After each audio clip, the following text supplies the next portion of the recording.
Bonjour à toutes et à tous, ravi de vous retrouver, c'est Riquet. Dans cette vidéo, comme toutes les vidéos hebdomadaires, nous allons faire un point sur le challenge Top Step qui est en cours, voir où nous en sommes dans l'avancée de celui-ci et nous reviendrons sur le meilleur et le moins bon trade de la semaine. Et on va faire un point d'abord global, et bien tout simplement où j'en suis dans cette aventure, cette première étape du Top Step. Et bien j'en suis plus très loin, j'ai frôlé tout simplement la validation du premier niveau, première étape, mais malheureusement, on va le voir, ça n'a pas abouti. Ça m'a coûté un petit peu cher d'ailleurs, le fait d'avoir loupé tout simplement à quelques, même pas quelques centaines d'euros. Hein. J'étais à, je crois, il me manquait 100 dollars et quelques pour tout simplement clôturer. Donc on va revenir là-dessus. On voit tout simplement que j'ai repris le trading le 9 janvier, puisque le dernier jour était le 16 décembre.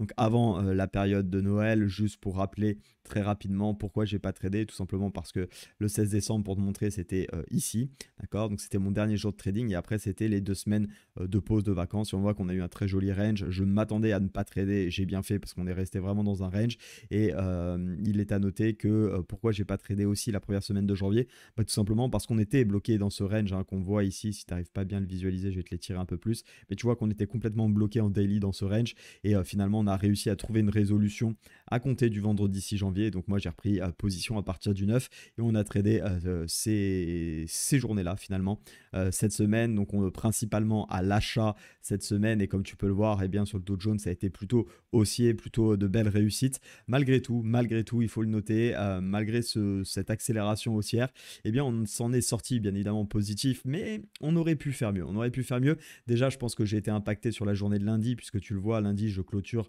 je fais une journée à 500 dollars. En réalité, en PNI, PN, pardon, Profit and Loss, je vais y arriver, PNL latent, je suis monté à 158 800 et quelques, ce qui fait que j'étais à peine 200 dollars de valider le challenge.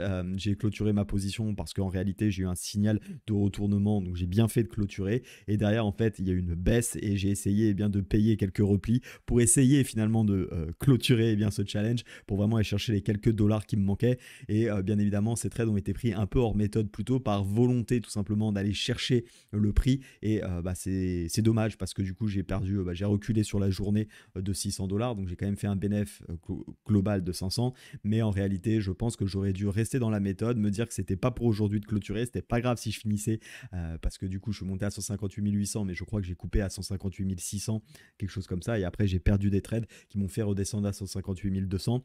Donc voilà, je pense que j'aurais dû arrêter à 158 600, attendre des méthodes et pas essayer de chercher à clôturer le challenge. En réalité le marché s'en fout hein, que je sois en challenge, il en a rien à faire de ce que fait Riquet sur, sur ses trading et sur ses trades, et donc conséquence de quoi j'aurais dû attendre la journée du lendemain et essayer de me positionner tout simplement dans des trades méthodes. Bon, la prochaine fois, si jamais ça me réarrive la semaine prochaine, je sais que peu importe, je vais aller chercher mon objectif. Si l'objectif ne me donne pas le challenge, eh bien j'attends le lendemain pour essayer de clôturer, ça m'évitera ces quelques petites erreurs. Donc on a fait une très belle journée lundi, comme tu peux le voir, 158 200, et après j'ai fait que des bons trades pour le coup sur les journées suivantes, vraiment que des bons trades, pile dans la méthode.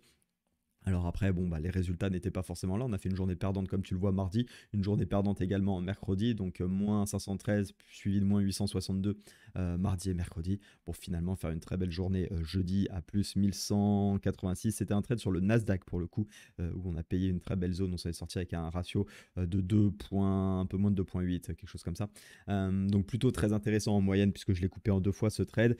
Donc on voit tout simplement bien que les gains couvrent largement les pertes, même si c'était pas une semaine avec une superbe réussite en réalité, parce que mes signaux étaient tous plutôt très bons, hormis la journée de lundi, où j'ai, comme je te l'ai dit, pris beaucoup de trades parce que je voulais essayer de clôturer, mais sinon sur les autres journées, bon, un peu de manque de réussite. Vendredi, j'ai pas trouvé d'opportunité, c'est la raison pour laquelle il n'y a pas eu de trade, et voilà, tout simplement. Donc je te propose qu'on se rejoigne sur les graphiques pour analyser quelques trades.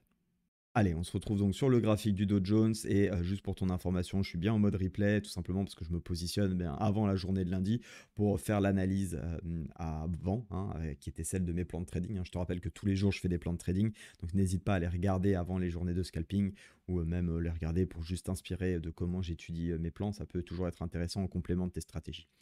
Mais donc, du coup, lundi, on était dans cette configuration avec un range qui avait fini par casser sur la journée du vendredi, avec une situation dans laquelle on pouvait s'attendre potentiellement à un pullback C'était pas impossible avant d'aller rechercher de nouveaux plus hauts ou alors tout simplement eh bien, essayer de continuer à payer. Donc tant qu'on n'avait pas de signaux de retournement de ce mouvement haussier sur des plus petites unités de temps, j'étais plutôt acheteur.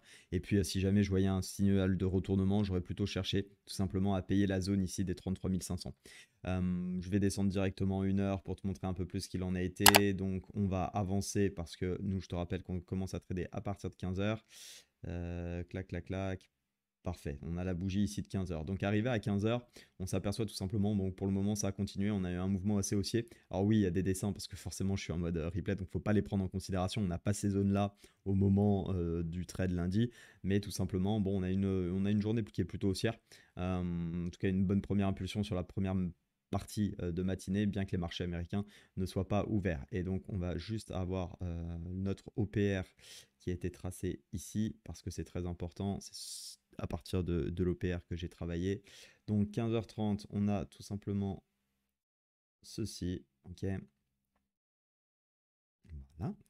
Et on a essayé de travailler l'OPR. De mémoire, c'était en 5 minutes que j'ai pris le signal, tout à fait. Alors ça a été chaud les amis, ça a été très chaud. Pourquoi? Parce que sur cette cassure d'OPR, eh bien tout simplement, je suis rentré. Donc, je vais te montrer ici, sur cette bougie, la bougie rouge, puisque j'avais un ordre limite ici avec un stop loss sous la bougie qui casse, donc ici. Et tu vas le voir, on a eu plutôt chaud et mon objectif, bah, c'était tout simplement de laisser courir au maximum avec un objectif malgré tout, technique en tout cas, qui pouvait être ce dernier plus haut 1 heure. J'avais un niveau standard juste avant le trait bleu que tu vois, c'était ici. On avait pour objectif d'aller chercher ce niveau. Bon, donc, qu'est-ce qu'il s'est passé? Donc, je repasse en 15 minutes. Je vais même repasser en 5 minutes pour être tout à fait précis, puisque je trade sur du 5 et d'une minute. Et on a une jolie cassure d'OPR qui s'opère ici, tout simplement. Donc, une fois qu'on casse cette OPR, bon, bah, le plan il est simple. On était complètement acheteur, puisque la tendance était acheteuse. Et avec ma stratégie habituelle, je décide de mettre mon stop loss à quelques points en dessous et bien de la dernière bougie, hein, assez serré malgré tout, pour rester dans la méthode et aller chercher donc le niveau bleu qu'on avait envisagé. Sachant qu'à ce moment-là, j'ai également pour information que j'ai le R1 ici en pivot qui traîne. Donc on va tout simplement essayer d'aller chercher d'abord, enfin bien sûr ce niveau-là, tout en ayant une zone de vigilance sur le R1. Pourquoi? Parce qu'on a également la zone des 34 000 ici qui peut, suite à l'impulsion haussière, nous titiller. Donc j'étais confiant pour aller chercher cette zone-là, mais j'avais quand même déjà pas mal de chemin à faire. Donc ça, c'était l'objectif, on va dire, de prix technique. Maintenant, bien évidemment, j'aurais coupé bien avant, parce que mon challenge me permettait de couper avant pour valider la première étape. Donc c'était l'objectif, j'ai envie de dire, technique que je voulais aller chercher. Maintenant, j'avais la zone des 34 000 en me disant, attention, ça peut bloquer aussi. Il faut prendre parce que c'est dans la méthode, mais ça peut bloquer, donc il faut être vigilant. Il ne faut pas être trop gourmand non plus. Et la zone ici, R1 des pivots. Donc, qu'est-ce qui s'est passé? Eh bien, regarde, c'est très simple. On a eu un peu chaud et d'ailleurs, je vais surtout m'attarder sur cette étape parce que beaucoup d'entre vous avec qui j'échange et notamment les personnes que je coach, très souvent, on me parle de malchance, très souvent, on me parle de problèmes difficiles à tenir les trades. Je vois que ça part à la baisse, je coupe et que tout le temps, on subit la malchance parce qu'on se fait stopper, parce que ceci, parce que cela. Bon, il y a un moment déjà, il faut accepter que perdre, ça fait partie du jeu, sinon ça va être compliqué pour vous. Et deuxièmement, il faut aussi noter toutes les fois où on a de la réussite, où on a cette petite part de chance qui est avec nous. Moi, je ne me plains pas de quand je me fais sortir pour quelques points, parce que typiquement, je sais que ce genre de scénario qu'on a eu là arrive. Qu'est-ce que c'est ce type de scénario? Eh bien, tu le vois, moi, j'ai payé finalement sur la bougie rouge qui descend ici, j'avais un ordre limite, donc j'ai été exécuté au moment où ça a réintégré juste ici, et j'avais mon stop loss là. Comme tu le vois, pour quelques points près, j'ai pas été stoppé. Pour quelques points près, ça se joue vraiment à très peu de choses. Ça se trouve, j'avais même le stop loss pour être caché un peu plus haut. Donc vraiment, ça se joue à très très peu de choses. Et ça, c'est important que tu le notes, que tu as eu de la réussite. C'est bon pour ta confiance. C'est bon aussi pour voir finalement que ta méthode t'a permis de mettre le stop loss au bon endroit. Alors oui, on aurait pu se faire stopper, mais retiens que si tu appliques un bon money management, oui, tu vas te faire stopper de temps en temps et te faire mécher, mais toutes les fois où tu auras de la réussite et que tu vas pas te faire mécher, ça va te permettre de gagner beaucoup plus. Et sur le long terme, ça s'équilibre. Donc oui, sur la journée, oui, sur la semaine, tu peux te faire avoir 2-3 fois, mais ça n'empêche que ce qu'on regarde, nous, malgré qu'on fasse du scalping, malgré qu'on regarde nos résultats tous les jours ou peut-être toutes les semaines, ben, c'est quand même à la fin de l'année qu'on regarde le global, hein. Ta performance, elle est annuelle ou au moins mensuelle, donc tu regardes à la fin du mois. Et crois-moi qu'à force de répétition, peut-être parce que tu es assez récent sur les marchés, donc tu n'as pas ce recul-là, mais cette malchance ou cette chance, peu importe de quel côté tu la prends, elle se lisse dans le temps. Tu vas avoir à peu près autant de fois de chance où tu vas te faire mécher un tout petit peu et pas de bol, ça fait partie du jeu. Et aussi quelques fois où, bien pour quelques points, tu vas te faire sauver. C'est comme ça, ça se lisse. C'est ce qu'on appelle un petit peu la variance. Si tu joues au poker, c'est des choses que tu connais probablement. Ça fait partie du jeu, donc il faut savoir l'accepter. Donc je t'invite vraiment à te noter parce que bah, c'est important aussi de dire qu'on a eu de la réussite sur ce type de trade. Bon, tout ça pour dire que finalement, bah, le trade décide de repartir, donc plutôt une bonne chose. Et donc on a cette première zone déjà, alors je l'avais pas, hein, la zone bleue à ce moment-là, je te rappelle que c'est surtout pour après que je l'ai tracé vu qu'on est en mode replay, mais je sais que cette zone-là est un peu difficile. Bon, la zone des 34 000 semble tenir avec cette configuration où on a une légère correction, consolidation et on a finalement une belle bougie impulsive qui ravale cette correction et qui me dit bon a priori la zone des 34 000 tient et on en arrive bien sur cette zone tout simplement R1 et là je suis assez vigilant parce que je vois qu'il y a quasiment un échec sur cette zone. On est quand même proche de la zone des 34 000 et en réalité, bah, je suis plus très loin de réussir mon challenge, donc je pense que ça a joué aussi un peu dans ma psychologie. Déjà ici, on avait une étoile du soir qui m'a pas trop plu sur la zone, avec comment dire, un potentiel retournement. Et là, on voit cette très grosse bougie. Bon, j'ai eu un peu peur, je vais pas te mentir, que émotionnellement, ça a secoué un peu parce qu'on était plus très loin du challenge. Je vois ça et ensuite, je vois cette configuration. Tu vois, attends, je vais juste attendre que ça clôture. Voilà, je vois exactement cette configuration. Donc là, j'ai une étoile du soir. Là, j'ai cette configuration de bougie que je connais plutôt bien et que je trade. Et dans ce cas-là, j'ai décidé tout simplement de couper mon trade ici. Et par contre, c'est donc là plutôt très beau trade hein, en réalité, puisque si on prend notre risque ratio, on a fait un peu plus de 2 dans ce trade. Donc c'était plutôt très bien joué.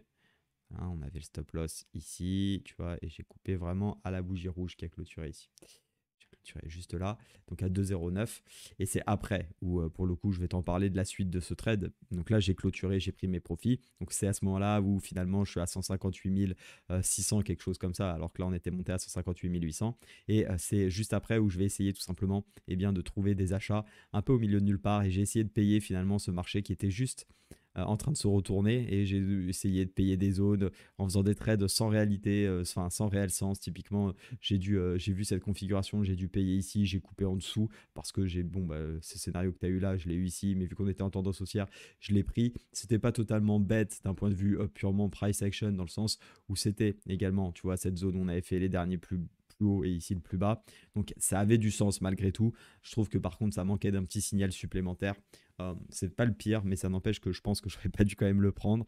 Et puis voilà, ça fait partie du jeu. Après, j'ai essayé de retrader, pareil, une configuration, je crois, où ça a cassé ici, vraiment pour essayer d'aller rechercher cette zone parce qu'il me manquait quelques dollars pour clôturer. Et puis bah, ça m'a coûté cher parce que finalement le marché était tout simplement en train de se retourner.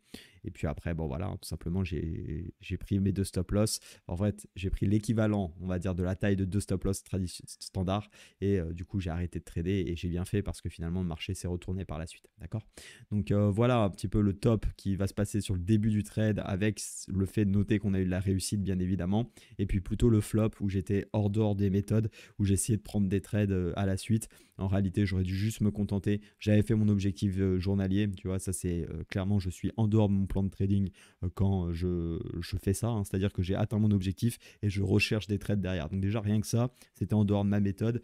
Donc ça, je me le suis noté, hein, bien évidemment, à pu faire. Ça faisait bien longtemps que je n'avais pas fait une erreur aussi bête, entre guillemets, sur mon trading. Alors bien évidemment, j'aurais été au milieu du challenge. J'étais à 153 000 pour faire 159 000. Je faisais mon ratio de 2. Je ne vais pas te mentir, très clairement, je reprenais jamais le trade. J'ai été impacté par le fait d'aller chercher l'objectif, mais c'est pas bon. Il faut pas se trouver des bonnes raisons. C'est pas bon, c'est pas méthode. Donc il y a un moment, bah voilà, faut se le noter et puis on sait que la semaine prochaine on le fera plus. Encore une fois, hein, le trading c'est tout le temps des progrès, tout le temps des axes d'amélioration. Voilà, on apprend ça encore aujourd'hui. Donc voilà, un peu déçu quand même de ne pas avoir respecté mon plan, puisque encore une fois, avec les personnes que j'accompagne en coaching, je me force à répéter qu'il faut rester dans son plan de trading.